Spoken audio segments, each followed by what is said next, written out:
आज हम वास्तुकला अथवा स्थापत्य कला, जिसको कि अंग्रेजी में आर्किटेक्चर भी कहा जा सकता है, इसके बारे में बात करेंगे।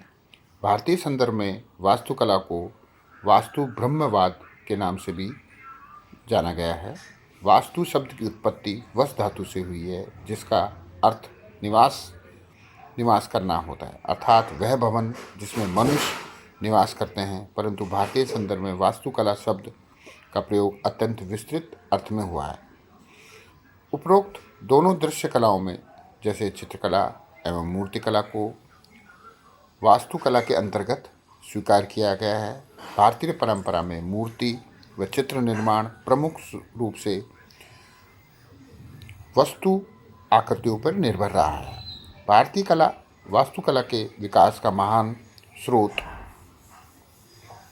या प्रारंभ धर्म माना गया है। प्राचीन मंदिरों, गुफाओं को देखने से स्पष्ट हो जाता है कि जहां हम इन तीन दृश्य कलाओं को एक साथ एक ही स्थान पर देखते हैं। उदाहरण के रूप में अजंता, एलोरा, बादामी, बाग आदि गुफा के मंदिरों में अथवा प्राचीन स्थापत्य में, जहां तीनों ही कलाओं का सम्मिश्रण एक ही स्थान पर देखने को मिलता है। अतः प्राचीन काल से ही ये कलाएं एक दूसरे पर आश्रित रही हैं तथा इनमें घनिष्ठ संबंध हम देख सकते हैं। भारतीय वास्तुकारों में सौंदर्य को ही अपना लक्ष्य नहीं बनाया है, बल्कि सौंदर्य के साथ साथ सत्यम, शिवम, सुंदरम को भी अभिव्यक्त किया है। वास्तुकला विषयक सामग्री का समावेश हमें जिन ग्रंथों में मिलता है, उसमें पुराण, शैवागम ग्रंथ, वास्तुकला प्रतिपादक ग्रंथ मुख्य हैं।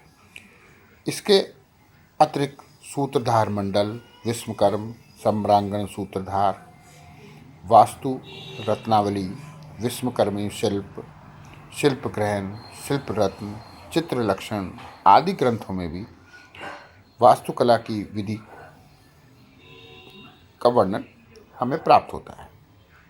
मानसार में वास्तुशिल्प का अत्यंत विस्तृत एवं वर्णन हमें प्राप्त होता है, जिसमें शास्त्रों में भवन निर्माण को शरीर के रूप में ग्रहण किया गया है और इसी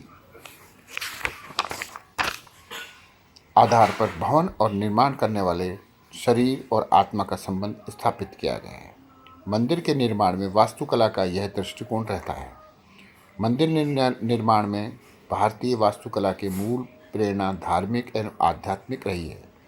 पर्सी ब्राउन के अनुसार भारतीय वास्तुकला का महत्वपूर्ण गुण उसकी आत्मिक वास्तु विषय वस्तु है। प्रमुख शास्त्रकारों ने वास्तु के 3 आकार की शैलियाँ बताई हैं। नंबर 1 नागर, दूसरी द्रविड़ और बेसर। इन तीनों शैलियों का संबंध क्रमशः ब्रह्मा, विष्णु और महेश से है। अतः अन्य कलाओं के समान वास्तुकला का भी प्रत्यक्ष संबंध सौंदर्य और रस निष्पत्ति से है। आगरा का ताजमहल इसका सुंदर जीता जागता प्रमाण हम देख सकते हैं।